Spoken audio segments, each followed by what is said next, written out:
नमस्कार फ्रेंड्स, मेरा नाम है यशोवर्धन और ये है हजेला आईएएस अकेडमी का यूट्यूब का प्लेटफॉर्म हजेलाज आईएएस।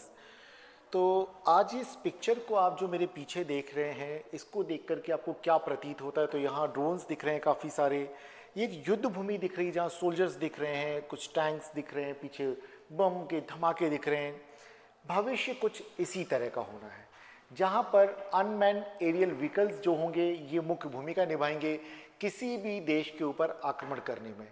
और इसी तरह का कुछ अगर हम बात करें तो ये कोई नई चीज़ नहीं है, बल्कि यूएसए इसे काफ़ी समय से इस्तेमाल कर रहा। अगर अफगानिस्तान में जितने भी सफलतापूर्वक किए गए जो हमले हैं उसमें ड्रोन की बड़ी भूमिका रही, चाहे वो सर्विलांस की बात हो या फिर हो मिसाइल दागने के लिए।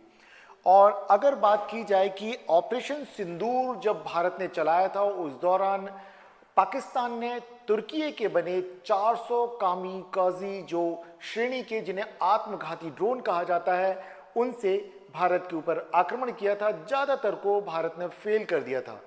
लेकिन अगर देखा जाए तो ऑपरेशन सिंदूर के बाद से अब तक लगातार भारत के ऊपर 800 से ज़्यादा बार पाकिस्तान ड्रोन से अटैक कर चुका है और इनमें से मात्र सिर्फ और सिर्फ 250 के आसपास ड्रोन हैं जिन्हें कि भारत गिरा पाया है।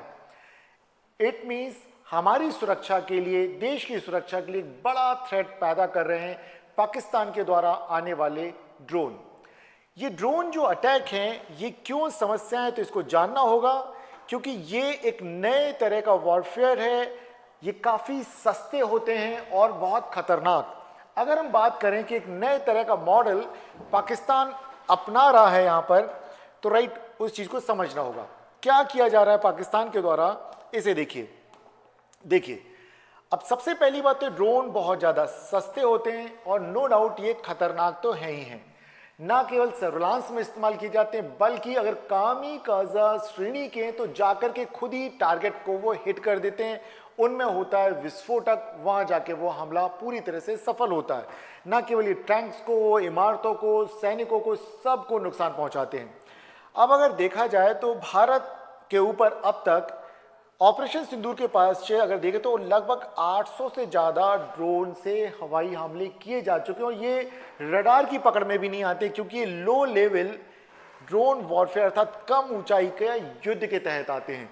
और जब बहुत लो लेवल पे ड्रोन होंगे तो उन्हें रडार भी डिटेक्ट नहीं कर पाता। तो अगर एंटी ड्रोन हमारा कोई भी इस तरह का सिस्टम है या अर्ली वार्निंग सिस्टम है वो भी इन्हें डिटेक्ट नहीं कर पाता और ये सफलतापूर्वक अपना काम करके पाकिस्तान लौट जाते हैं।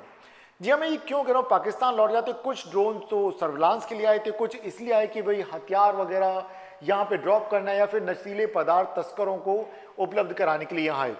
तो ये एक बड़ी समस्या है भारत के लिए जिसको एड्रेस करना बहुत जरूरी है कि इसको हम समझें। देखिए, सूत्रों से जो पता चलता है कि ये कोई घटनाएं, ये इक्का दुक्का घटनाएं नहीं है बल्कि बड़े पैमाने पर वे आ रहे हैं। और इसका मुख्य जो मकसद अगर हम बात करें कि मेन जो इनका पर्पस है वो क्या है, तो इसे समझना होगा। मेन पर्पस है भारत की एंटी ड्रोन शील्ड को परखना। यस, सबसे बड़ा पर्पस यही है कि भारत की जो एंटी ड्रोन जो शील्ड है उसको समझना कि कहां पर वो डिप्लॉय किए गए हैं, किस तरह से काम करता है, कितने लेवल पे अगर ड्रोन आते हैं तो वो उसे देख सकते हैं और किस तरह के लेजर से या फिर अन्य जो एंटी जो शिप है किस तरह के, उनको अगर हम बात करें कि किस तरह की मिसाइल के थ्रू करते हैं, वो किस तरह से अटैक करने की, तो वो सारी की सारी जो प्रणाली भारत की उसे समझने के लिए आते हैं। भारत की एक तरह से पूरी की पूरी रणनीति को समझने आ तो ये इतनी कम ऊंचाई पर उड़ते हैं कि रडार को भी आसानी से चकमा दे देते हैं। तो कुल मिलाकर के भारत की सुरक्षा के लिए यहाँ पर एक बहुत बड़ा प्रश्न चिन्ह उठता है और ज़्यादातर जो ड्रोन हैं वे आए हैं पंजाब और राजस्थान की जो अंतर्राष्ट्रीय सीमा उस इलाके में। हालांकि भारत ने कई ड्रोनों को मार गिराया जैसा कि आपको इसमें तस्वीर में दिख रहा है, लेकिन इनकी संख्या है बहुत कम। 800 ड्रोन में से सिर्फ और सिर्फ इंडिया ने 240 जो ड्रोन है सिर्फ उनको ही मार गिराने में सफलता प्राप्त की है, जो कि एक बहुत बेहतर आंकड़ा कतई नहीं है। ऐसे में भारत की सुरक्षा को यहाँ पे बहुत ज़्यादा खतरा है क्योंकि देखिए, ना केवल इससे हथियार आते हैं, युद्ध के सामान आते हैं, बल्कि नशीले पदार्थ भी इससे पहुंचाए जा रहे हैं। और ऐसा देखा गया है कि 160 बार तो जो ड्रोन आए वो सिर्फ सामान गिराने के लिए आए हैं, रेस्ट ऑफ सर्विलांस के लिए आए हैं। और अगर आज हम बात करें, आज है 24 जनवरी, तो इसी जनवरी 2026 में अब तक 12 बार से ज़्यादा ऐसी घटनाएं सामने आ चुकी हैं। जम्मू एंड कश्मीर से लेकर पंजाब और राजस्थान की बॉर्डर तक इस तरह की घटनाएं लगातार हो रही हैं जब ड्रोन भेजे जा रहे हैं। आखिर ये ड्रोन भेजने का मकसद क्या है? तो देखिए, सबसे बड़ा है कि इससे आतंकवादियों को मदद दी जाती है सर्विलांस करके। कैसे? कि ज़्यादातर जो ड्रोन आते हैं वो यहाँ पर लोकेशन देखते हैं कि कहाँ पर सैनिक डिप्लॉय किए गए हैं, कहाँ पर एंटी शिप गन्स डिप्लॉय की गई हैं, या किसी तरह की भी जो भी इस तरह की जो हवाई रक्षा प्रणाली जो है हमारा एडवांस अर्ली वार्निंग सिस्टम है कहाँ पर लगाया गया है, एंटी मिसाइल सिस्टम कहाँ लगाया गया, एंटी ड्रोन सिस्टम कहाँ लगाया गया, उन सबको समझने के लिए।